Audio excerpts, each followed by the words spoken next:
In this video, we will show you how to verify your documents on Promax Trading.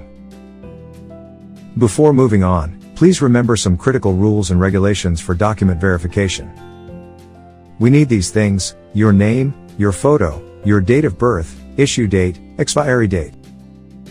You can get verified through your passport, ID card, utility bill, bank statement, or driving license. Remember, about 5 centimeters should be visible around the edges of your documents. You must upload the front and back sides if it's an ID card. Now go to Promax dashboard, click here. Now select any of your documents. Now upload your documents here.